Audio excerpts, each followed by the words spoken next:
आप सभी भाई बहनों का आध्यात्मिक ज्ञानात्मक चैनल की ज्ञान कक्षा में एक बार फिर स्वागत है। आज की चर्चा का विषय है भौतिक उपकरण।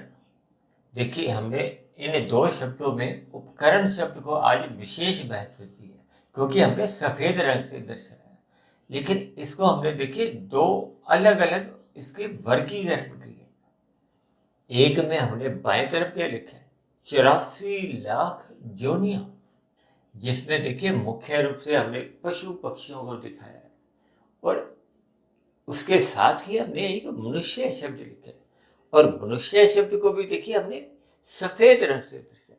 देखिए, हम जब भी अपनी किसी वीडियो में कोई वाक्य को या शब्द को सफेद रंग से दर्शाते हैं तो इसका अभिप्राय होता है कि उस पर चिंतन करना है।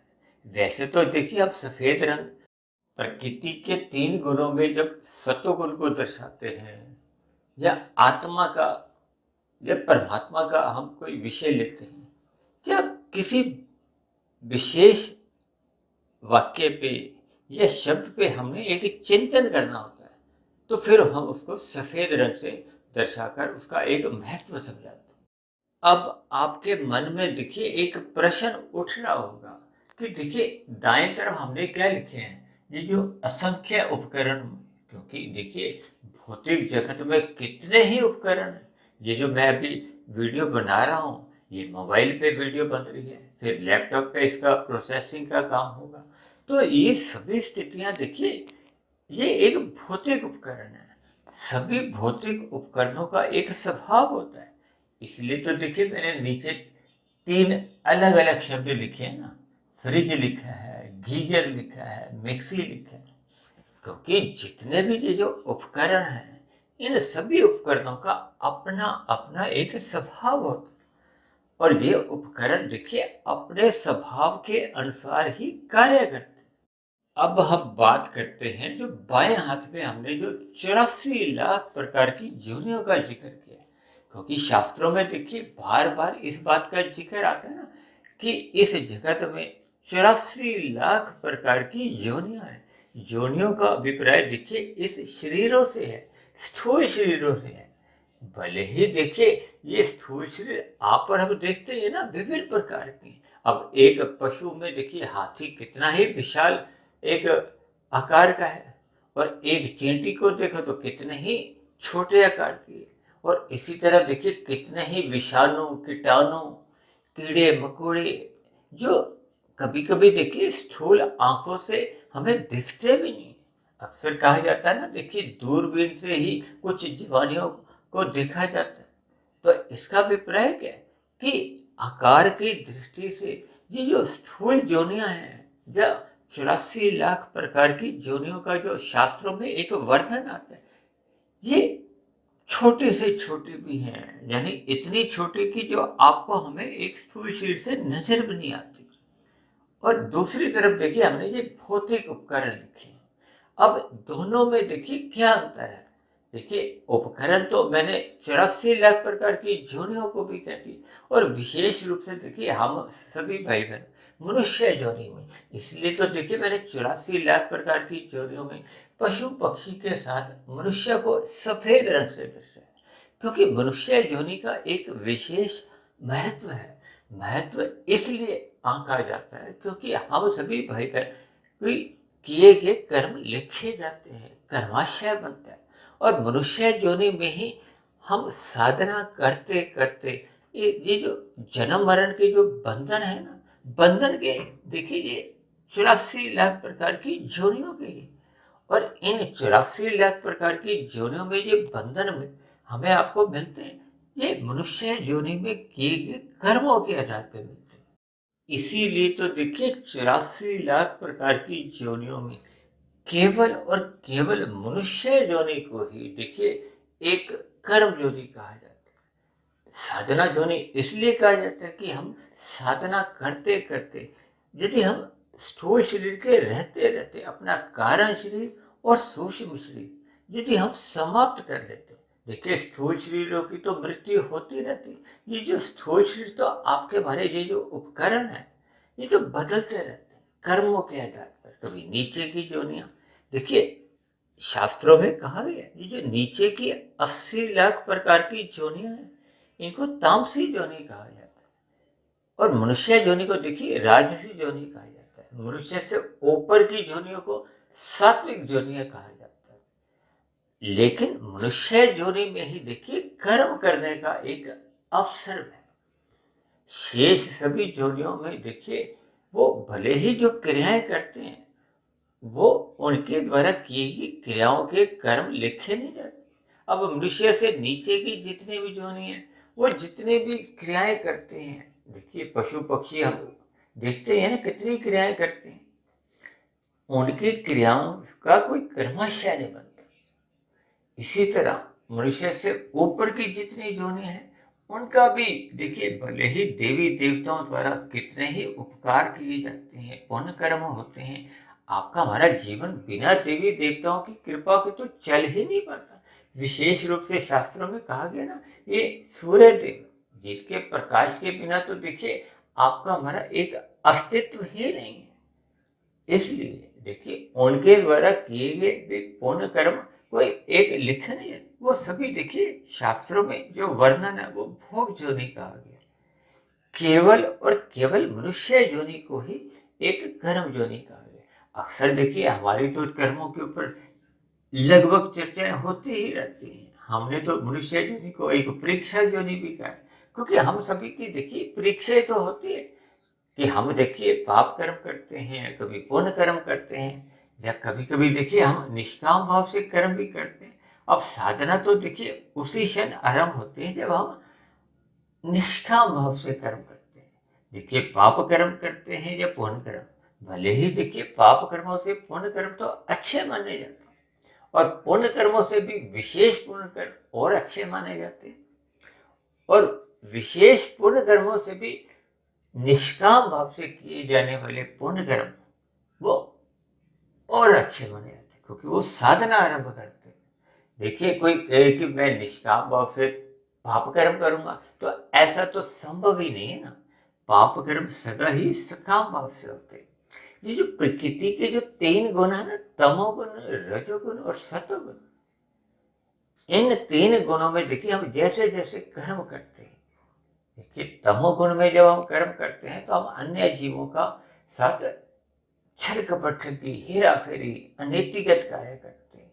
ये जो आज पशु पक्षियों का जो वध हो रहा है, एक मनुष्य अपने मांसाहार भोजन के लिए इनका वध करता है, तो ये एक तामसी कर्म है, पाप कर्म है, जिनका भविष्य में देखिए हमें दुख रूपी फल आते हैं। देखिए जब हम पुण्य कर्म करते हैं तो उनके हमें सुख रूपी फल मिलते हैं। सुख रूपी फलों को ही अनुकूल परिस्थितियां कहा जाता है, और दुख रूपी फल को आप प्रतिकूल परिस्थितियों से जोड़ सकते हो। ये जो मनुष्य योनि का देखिए इतना महत्व इसलिए कहा गया, जैसे हम देखिए साल भर जितना भी जो पढ़ते लिखते हैं स्कूलों में, हम भौतिक शिक्षाएं कितनी ही देते रहते हैं, तो महत्व किसका है? जब हम परीक्षा में एक अच्छे अंक लाते हैं, यदि हम फेल हो जाते हैं तो क्या होता है? उसी कक्षा में रहते हैं। देखिए समझने के लिए, यानी कि हम अपने मिले हुए जीवन को हमें एक विशेष महत्व देना है, और महत्व देने के लिए देखिए मैंने आज इसको उपकरणों के साथ कुछ अलग प्रकार से एक समझाने जा रहा हूँ। देखिए मैंने जो दाएं तरफ लिखे है ना, मिक्सी, गीजर, फ्रिज, ये मैंने इसीलिए लिखे कि इन उपकरणों का कुछ अलग अलग स्वभाव है। इसी तरह मनुष्य से नीचे की जितनी भी देखिए योनि है, उनका जो स्वभाव है भले ही उस योनि के शरीर के अनुसार है, लेकिन ये स्वभाव बढ़ता कब है? देखिए स्वभाव को ही संस्कार कहा जाता है, क्योंकि मनुष्य योनि में ही हमने कहा कि कर्माशय बनता है, कर्म योनि है। अब जैसे जैसे हम कर्म करते हैं वैसे वैसे संस्कार बनते हैं। संस्कार का अभिप्राय देखिए आपका हमारा एक स्वभाव से है। इसी बात को लेकर तो देखिए आज हम अपनी चर्चा को एक गति दे रहे हैं। सर्वप्रथम देखिए हम थोड़ी 84 लाख प्रकार की योनियों का थोड़ा संक्षेप में जिक्र कर लेते हैं। देखिए शास्त्रों में कहा गया ये योनियां देखिए 2 प्रकार की हैं, एक है स्थावर और एक है जंगम, स्थावर का अभिप्राय होता है जो चल फिर नहीं सकती। ये आती है पेड़ पौधों की, ये 20 लाख प्रकार की बताई गई। ये जितनी भी ये जो वनस्पति हैं ये उस जंगम में ही आती है। हम अपने प्रतिदिन की अपने उपयोग के लिए जितने भी देखिए सब्जियां खरीदते हैं, जो फल खरीदते हैं, ये भी देखिए वनस्पति जोनी है। यानी कि ये 20 लाख प्रकार की जोनियों में ही जिक्र आता है। इसी तरह देखिए जल में रहने वाले 9 लाख प्रकार की जोनियां बताई गई हैं। कीट पतंगों की, कीड़े मकोड़ों की। अक्सर आपने देखा होगा ना, सब्जियों में भी कभी कभी हम काटते हैं तो बैंगन में कोई कीड़ा निकल आया, बंद गोभी में से निकल आया। तो इसी प्रकार की ये जो जोनियां हैं, कीड़े मकोड़े, कीट पतंगे, ये देखिए इनका थोड़ा विकास हो जाता है। अब जैसे वनस्पति तो देखिए अपने यहाँ पे चल फिर नहीं सकती, ये रेंगने लगते हैं। इनकी देखिए टांगे कितनी अधिक होती हैं। आपके हमारी टांगे कितनी है? 2 है ना, हम 2 टांगों से चलते फिरते।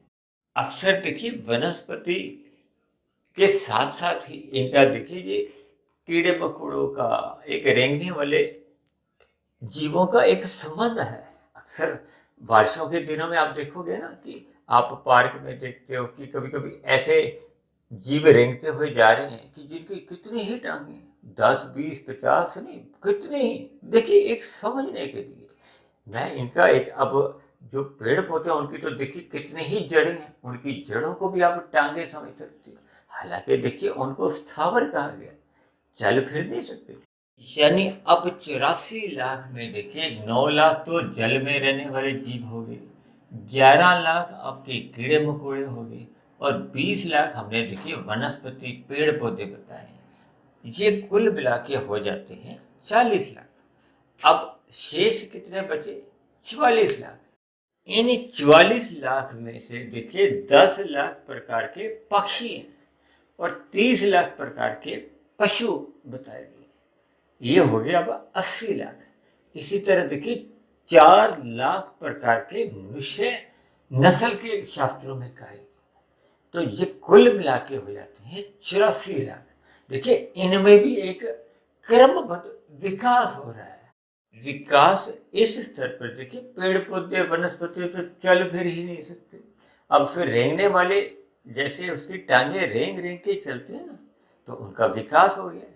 फिर थोड़ा चलने वाले, फिर उड़ने वाले, अब इसके साथ साथ फिर पशु, फिर पशु के बाद देखिए जो मनुष्य जो नहीं है, इसका जो एक विशेष महत्व इसलिए कहा गया है क्योंकि ये कर्म जोनी है। इसलिए तो देखिए हम सभी मनुष्यों की जो एक बुद्धि है वो क्रमशः अन्य प्राणियों से एक अधिक विकसित हो चुकी होती है।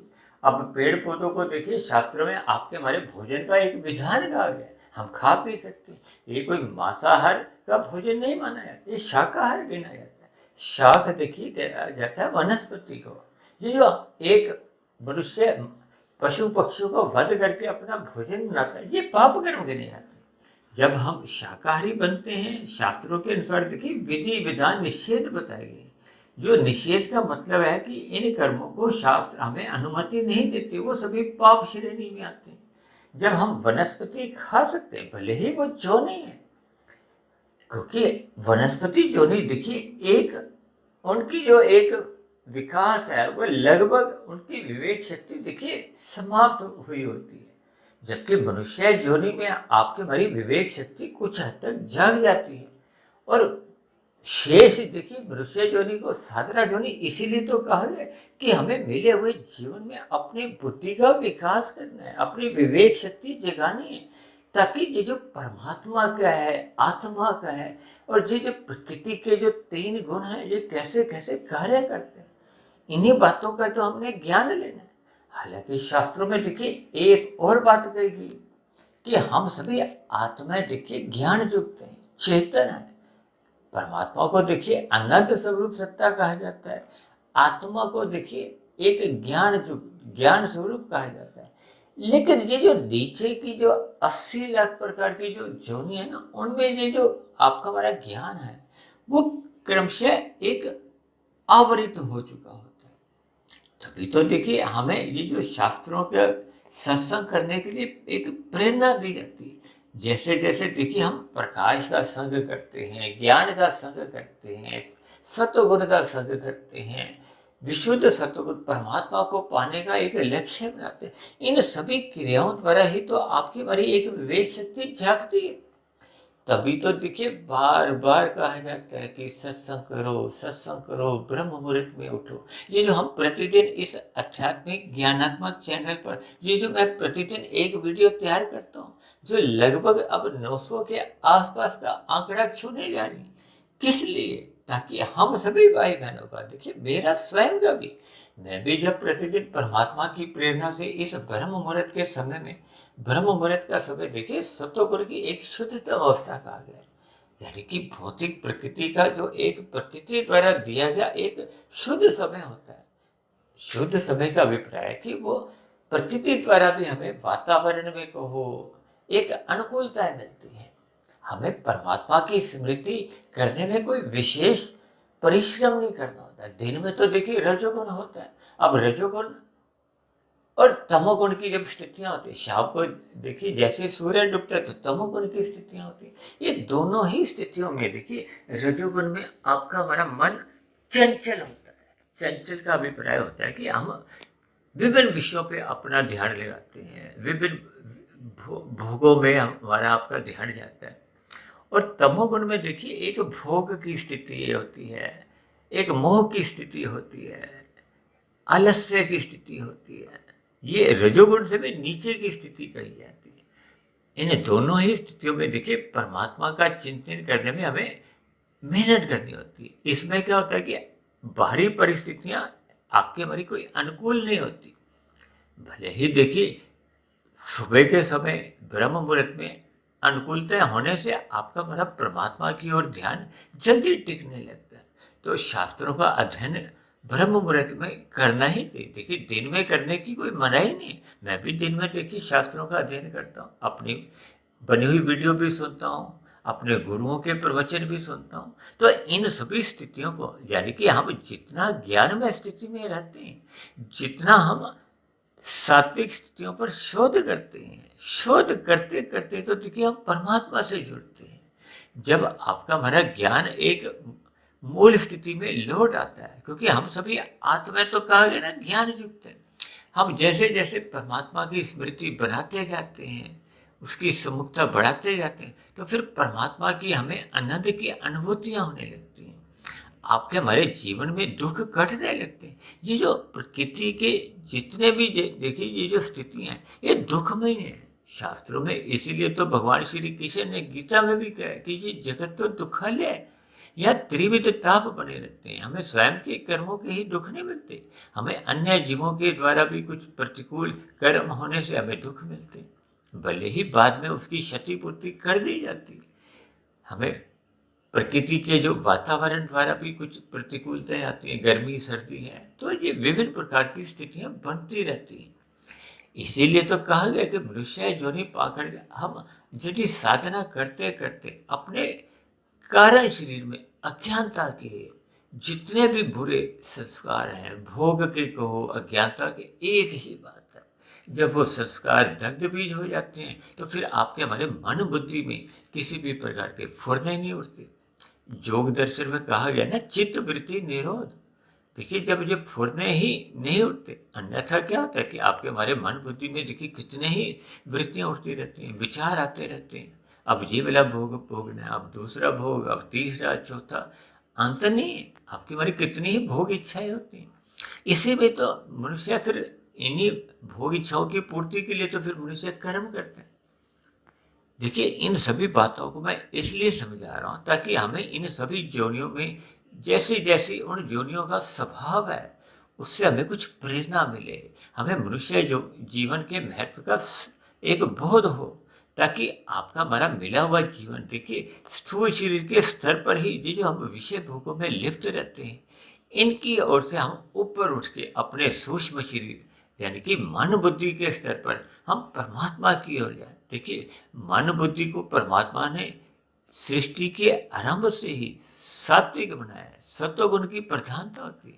देखिए ये जो 3 गुण है ना, सभी स्थितियों में देखिए त्रिगुणात्मक स्थितियां होती हैं। एक गुण प्रधान होता है, दूसरा गुण गौण, तीसरा अति गौण। ये जो हम कहते हैं ना अमृत वेला, ब्रह्ममुहूर्त, इसमें देखिए सत्वगुण की प्रधानता मानी गई। हालांकि ब्रह्ममुहूर्त से पहले भी देखिए सत्वगुण की प्रधानता होती है, लेकिन उस समय विशेष में वो गुजरा हुआ जो तमोगुण होता है उससे थोड़ा वो सत्वगुण प्रभावित होता है, इसलिए उसको शुद्ध नहीं कहा जाता। और इसी तरह सूर्य निकलने के बाद का जो एक सत्वगुण भले ही प्रधान होता है, लेकिन वो आने वाला जो रजोगुण है, जब हम क्रियाएं करते हैं, अपनी दिनचर्या आरंभ कर देते हैं, वो रजोगुण से वो सत्वगुण प्रभावित होता है ना, तो उसको थोड़ा फिर एक धूमिल कह सकते हो।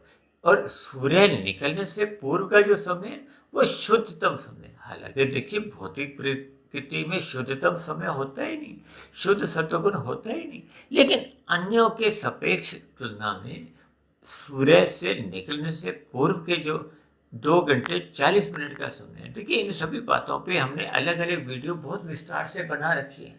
आप उनको अधिक ज्ञान लेने के लिए देखिए आप उनको सुन सकते हैं। हमने तो 84 लाख प्रकार की योनियों का भी रहस्य पे एक वीडियो बनाई थी।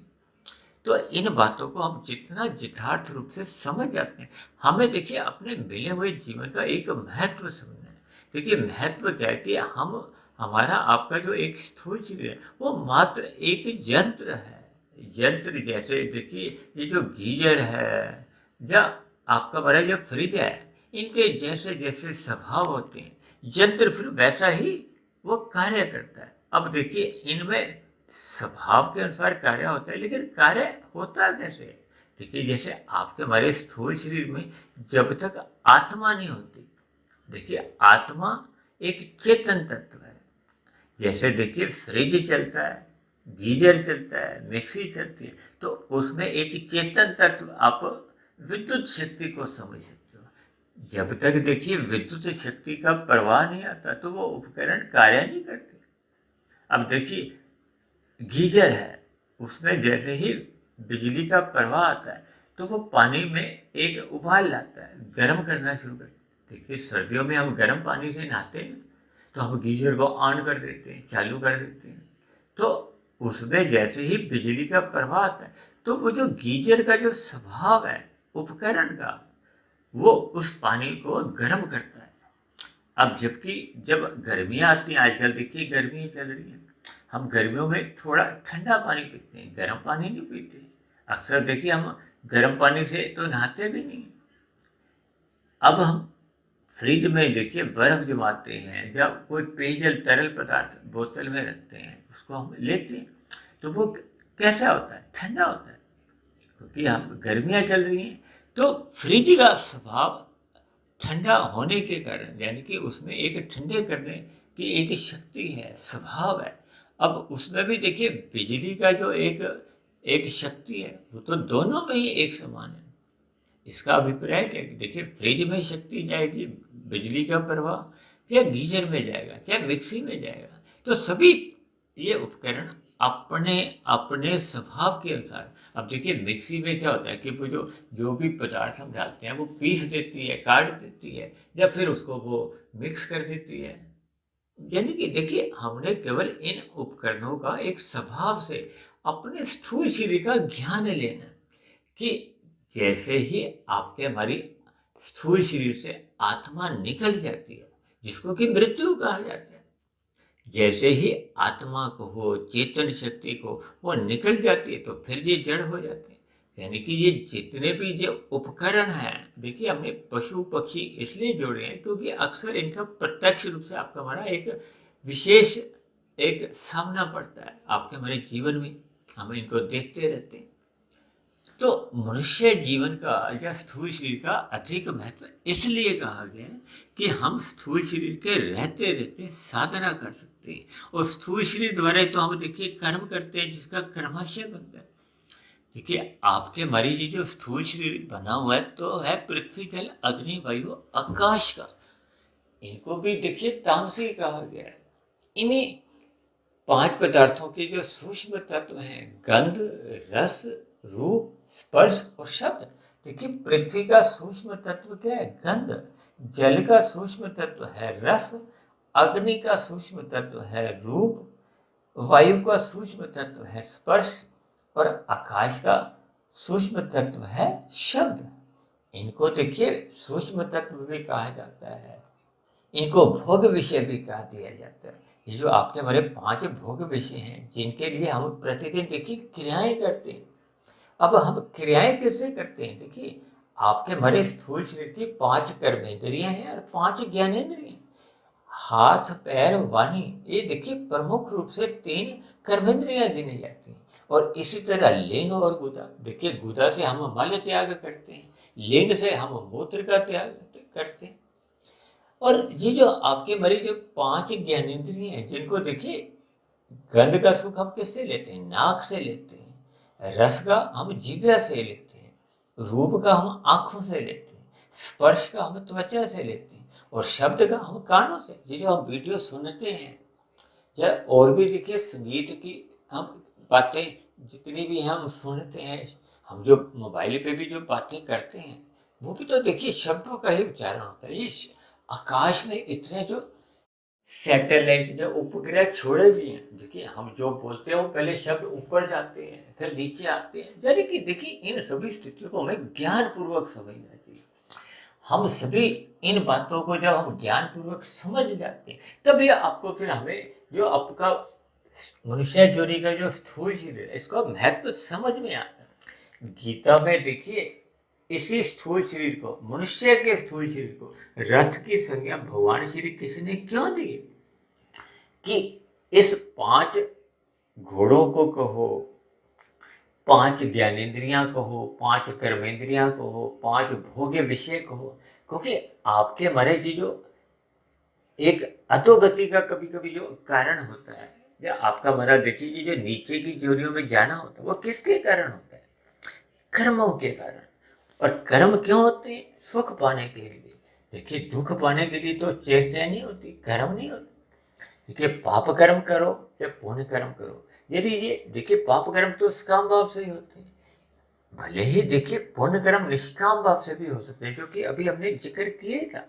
क्योंकि रजोगुण में रह के साधारण पुण्य कर्म होते हैं, सतोगुण में रह के विशेष प्रकार के ये जो पुण्य कर्म होते हैं, हम पक्षियों को अन्न देते हैं, पशुओं को चारा देते हैं, कुत्ते को जैसे दूध पिलाते हैं, तो ये परोपकार का कार्य है। हम गरीब मनुष्यों की भी जो भंडारे करते हैं, उनको वस्त्र देते हैं, उसको शिक्षा संबंधी या स्वास्थ्य संबंधी कुछ सुविधाएं देते हैं। इसी तरह देखिए हम धर्म के प्रचार के लिए जो धन लगाते हैं, तो ये सभी परोपकार के पुण्य कर्म एक विशेष पुण्य कर्म माने जाते हैं। लेकिन निष्काम भाव से जब तक पुण्य कर्म आरंभ नहीं होते, जो कि सतोगुण में स्थित होकर ही होते, जब आपका हमारा लक्ष्य क्या होता है? परमात्मा को पाने का। जब हमें ये ज्ञान विज्ञान प्रकृति के जो 24 तत्वों का जो एक ब्रह्मांड है और आपके हमारे जो 3 शरीरों का एक सही सही यथार्थ ज्ञान हो जाता है, जिसकी देखिए हम प्रतिदिन ही अक्सर चर्चाएं करते हैं। ये प्रकृति का जो अभी हमने कुछ दिन पहले ही 24 तत्वों का ब्रह्मांड और 24 तत्वों के आपके हमारे जो पिंड हैं, 3 शरीर है, स्थूल शरीर, सूक्ष्म शरीर, कार्य शरीर, और 24 घंटों का ही जो आपके हमारे जीवन में एक दिन रात निकलते हैं, गुजरते हैं, इस पर अभी हमने कुछ दिन पहले ही अभी चर्चा की थी बहुत विस्तार से। देखिए इन सभी बातों को हमें ज्ञान पूर्वक समझना चाहिए, और मनुष्य जोनि ही ऐसी जोनि है जिसमें हम इन सभी स्थितियों को समझते हुए परमात्मा को पा सकते हैं। देखिए जब हम अपने मिले हुए जीवन को विषय भोगों की गलियों में आवारागर्दी करने, तभी तो भगवान श्री कृष्ण ने देखिए उन घोड़ों की लगाम को स्वयं के हाथों में रखा। इसका अभिप्राय क्या है? देखिए हम सभी भाई बहनों को अपने मिले हुए जीवन को देखिए परमात्मा की शरणागति रखना है, हमें सात्विक बुद्धि बनानी है। यानी कि अपनी बुद्धि को हमने राजसी या तामसी बुद्धि नहीं बनने देनी। देखिए ये जो समाज में आप विभिन्न प्रकार के ये जो उद्योग धंधे आप देखते हो ना, ये राजसी बुद्धि के कारण होते हैं। जब जब हम देखिए परमात्मा के मार्ग पर चलते हैं, ये सात्विक बुद्धि के कारण होते हैं। यदि हम ब्रह्म मुहूर्त में उठकर साधना करते हैं तो ये सात्विक बुद्धि रहने पे ही देखिए विवेक शक्ति जागती है। राशि बुद्धि रहने पे तो ये विवेक शक्ति धुंधली रहती, जागती नहीं है। और तमोगुण में रह के तो देखिए, जब हमारी बुद्धि तामसी हो जाती है, जब हम छल कपट ठगी हेरा फेरी करते हैं, तो देखिए बुद्धि की जरूरत तो वहां भी होती है ना। ये जितने भी जो लोग अपराध करते हैं, तो बुद्धि के बिना तो अपराध संभव ही नहीं। वो तामसी बुद्धि होती है। तामसी बुद्धि में तो विवेक शक्ति पूर्ण रूप से समाप्त हो जाती है। जबकि मनुष्य जो जीवन पाकर हमें आपको क्या करना है कि हमें सात्विक बुद्धि बनाए रखनी है, सात्विक स्थिति में रहना है, ताकि स्थूल शरीर आपका हमारा ये जो विषय भोगों की गलियों में ये अज्ञानतावश, देखिए जो विषय भोगों की गलियों में अज्ञानतावश दिन भर भाग दौड़ करता रहता है। तभी तो देखिए इन घोड़ों की लगाम को, स्थूल शरीर के नियंत्रण को, ये सत्वगुण की लगाम से ही होता है। तभी तो कहा जाता है कि जीवन में सत्संग करते रहना चाहिए, ज्ञानमय स्थिति में रहना चाहिए। इन सभी बातों को देखिए हमें ज्ञान पूर्वक समझना होगा। अन्यथा देखिए ज्ञान के अभाव में आपके हमारे अंतःकरण में देखिए जैसा जैसा स्वभाव बढ़ चुका होता है, स्वभाव का अभिप्राय जैसे जैसे देखिए कर्माशय बनता है तो उसके संस्कार बनते हैं।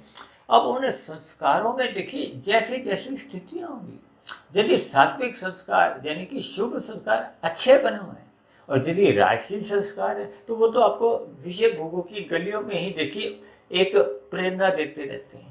और यदि तामसी संस्कार बने हुए हैं, बुरे संस्कार बने हुए हैं, वो आपको मन बुद्धि में विभिन्न प्रकार की एक अपराध की योजना बनवाते हैं कि ये अपराध करो, वहां से धन ऐसे इकट्ठा करो, ऐसी ऐसी चालबाजियां करो। तो ये सभी स्थितियां देखिए हम जैसे जैसे मनुष्य योनि में अपना स्वभाव बनाते हैं, मनुष्य योनि में ही कहा जाता है कि स्वभाव बनता भी है और बिगड़ता भी है। क्योंकि मनुष्य की नीचे की जितनी भी जोनी है, देखिए ये जो तामसी जोनी है, पाप कर्मों की जोनियां को, दंड रूपी जोनी, ये नीचे जाके आपके मारे देखिए संचित कर्मों का जो एक पाप कर्मों का ही कर्माशय घटता है। कोई संस्कार में तब्दीली नहीं आती, उसमें ना प्लस होता है ना माइनस होता है, ना बनते हैं ना बिगड़ते हैं। और मनुष्य से ऊपर की जोनियों में देखिए पुण्य कर्मों का क्षय होता है, इसलिए तो देखिए उनको भोग जोनि कहा गया। संस्कार बनते भी मनुष्य योनि में, देखिए संस्कार को, स्वभाव को एक ही बात है। इसलिए तो देखिए आज का हमने जो विषय बनाया है, ये उपकरण को एक स्वभाव से हमने जोड़ा है। क्योंकि जैसा जैसा उपकरण का स्वभाव होगा, यानी कि हम प्रकृति के 3 गुणों में जिस गुण का अधिक संग करते हैं, फिर उस गुण का, इस स्वभाव का आपके हमारे अंतःकरण में प्रभाव पड़ता है। आपका हमारा अंतःकरण यदि शुभ बनता है, उसमें सात्विक स्थितियां बनने लगती हैं। सात्विक स्थितियां बनने पे ही, यानी कि जब तक आपका हमारा सत्वगुण का संग मजबूत नहीं होता, हम ब्रह्म मुहूर्त का संग नहीं करते, हम शास्त्रों का जब तक अध्ययन नहीं करते, उस पर शोध नहीं करते, तब तक देखिए आपकी हमारी विवेक शक्ति जागती नहीं है। और विवेक शक्ति जगाने के लिए तो मनुष्य जीवन मिला है। जैसे जैसे विवेक शक्ति जागती जाती है, तो आपका हमारा स्वभाव सुधरता जाता है। और स्वभाववशी फिर आपके भरी एक दिनचर्या एक अपने आप ही होती है। मैं तो अक्सर कहता हूँ ना कि आपके भरे बने हुए स्वभाववशी आपके भरे 80, 90, 95% कर्म होते हैं। यदि स्वभाव ही बिगड़ गया, यदि संस्कार ही बिगड़े हुए, क्योंकि कार्य शरीर में जैसे जैसे संस्कार हैं, जैसे जैसे स्वभाव है, वैसे वैसे मन बुद्धि में वो फुरने उठते हैं, विचार आते हैं, वृत्तियाँ उठती हैं। फिर वैसे ही स्थूल शरीर की कर्मेंद्रियों द्वारा कर्म होने लगते हैं, जब भोग होने लगते हैं। देखिए स्थूल शरीर पृथ्वी जल अग्नि वायु आकाश 5 तत्वों का है, जबकि आपके बड़े सूक्ष्म शरीर के 5 भोग विषय हैं, 5 ज्ञानेंद्रिय, 5 कर्मेंद्रिय। देखिए 5 ज्ञानेंद्रिय और कर्मेंद्रिय ये सूक्ष्म रूप में होती है, यही तो शक्ति प्रदान करती है स्थूल शरीर की कर्मेंद्रियों। उनको तो देखिए गोलक कहा जाता है। गोलक के रूप में तो देखिए किसी भी प्रकार की अपंगता भी आप समाज में देख सकते हो, लेकिन सूक्ष्म स्तर पर ज्ञानेंद्रियां हों या कर्मेंद्रियां हों, इनकी अपंगता नहीं होती। जबकि मन और बुद्धि देखिए ये सात्विक भी हो सकते हैं, राजसी भी और तामसी, जैसा जैसा हम स्वभाव बनाते हैं। इसलिए हम सभी भाई बहनों को देखिए मिले हुए जीवन में सत्वगुण का संग अधिक करना चाहिए। हमें ब्रह्म मुहूर्त में उठ जाना चाहिए, साधना करनी चाहिए, ताकि हम अपना बिगड़ा हुआ स्वभाव सुधार लें। क्योंकि स्वभाववशी फिर आपका हमारा स्थूल शरीर अपने जो कार्य करता हुआ दिखाई देता है। इसलिए मेरी आप सभी भाई बहनों से विनती है कि मिले हुए जीवन के महत्व को समझते हुए हमें साधना आरंभ कर देनी चाहिए। देखिए, यदि मनुष्य साधना आरंभ नहीं भी करता तो कम से कम मनुष्य को पाप कर्मों से तो अवश्य ही बचना चाहिए, ताकि मनुष्य का संचित कर्मों का कर्माशय नहीं बिगड़े। क्योंकि मनुष्य योनि तो तभी मिलती है जब संचित कर्मों में पाप और पुण्य कर्मों की एक तुल्यता रहती है, पुण्य कर्मों की अधिकता होती है। देखिए, जब हम मनुष्य योनि में हमें जन्म मिला है, यदि हम वर्तमान मिले हुए जीवन में पाप कर्म अधिक कर देते हैं, देखिए सत्संग के अभाव में हम कुसंग की स्थिति में रहते हैं। तमोगुण देखिए प्रत्यक्ष कुसंग है, और रजोगुण भी देखिए अप्रत्यक्ष रूप से कुसंग ही है। क्योंकि अंतोगत्वा ये जो रजोगुणी भोग विषय ये हमें तमोगुण में गिरा ही देते हैं। चाहे आज गिराए, चाहे 5 वर्ष बाद, चाहे 10 वर्ष बाद, चाहे अगले जन्म में। देखिए, इन सभी स्थितियों को हमें ज्ञान पूर्वक आंकलन करना चाहिए। यानी मिले हुए जीवन के महत्व को समझते हुए हमें अपने संस्कारों को सुधारना होगा, पवित्र करना होगा। यानी कि अपने कारण शरीर को पवित्र करना है, ताकि आपका हमारे मन बुद्धि में शुभ वृत्तियां जन्म लें और स्थूल शरीर की कर्मेंद्रियों द्वारा, ज्ञानेंद्रियों द्वारा सदा ही शुभ कर्म हो। ऐसी सभी शुभ स्थितियां तभी हम सभी भाई बहनों के जीवन में बन पाती हैं, जब हम ब्रह्म मुहूर्त में उठ जाते हैं, ब्रह्म मुहूर्त का संग करते हैं, जिसके फलस्वरूप देखिए आपका हमारा दिन में जो रजोगुण चल रहा होता है, तो फिर वो एक रजोगुण को हो या आपके हमारे विषय भोग को, वो फिर सतोगुण की लगाम से नियंत्रण में रहते हैं। जब रजोगुण नियंत्रण में रह जाता है तो फिर तमोगुण का मल रूपी जो एक दूषित प्रभाव से मनुष्य बच जाता है, और मनुष्य का मिला हुआ जीवन सफल हो जाता है, सार्थक हो जाता है। तो ऐसी सभी शुभ स्थितियां हम सभी भाई बहनों के जीवन में भी बने। इन्हीं शुभ कामनाओं के साथ आज की चर्चा विशेष को अब हम यही विश्राम देते हैं। यदि बनी हुई वीडियो आपको ज्ञानवर्धक लगी हो, प्रेरणादायक लगी हो, परमात्मा से जुड़ने में सहायक बन रही हो, आपकी दिनचर्या सात्विक करने में आपको ज्ञान दे रही हो, तो मेरी आप सभी भाई बहनों से विनती है कि इस बनी हुई वीडियो विशेष को आप अधिक से अधिक भाई बहनों में शेयर करें, ताकि सभी भाई बहनों का जीवन या स्वभाव या संस्कार शुभ होते जाए, ताकि हम सभी भाई बहनों का मिला हुआ जीवन सफल हो, सार्थक हो। और यदि मेरी बनी हुई वीडियो विशेष पर आपको किसी भी प्रकार की कोई शिकायत हो, आपत्ति हो, या वीडियो संबंधित कोई बात समझ में नहीं आई हो, आपका कोई प्रश्न हो, या आपका मेरे आध्यात्मिक ज्ञानात्मक चैनल के प्रति कोई सुझाव हो, इन सभी बातों को भी आप नीचे दिए गए कमेंट्स बॉक्स पर जाकर लिख सकते हो। तो अब चर्चा विशेष को यहीं विश्राम देते हैं। कल फिर मिलते हैं एक नए विषय को लेकर, एक नए संदेश के साथ। तब तक आप सभी भाई बहनों का बहुत बहुत धन्यवाद।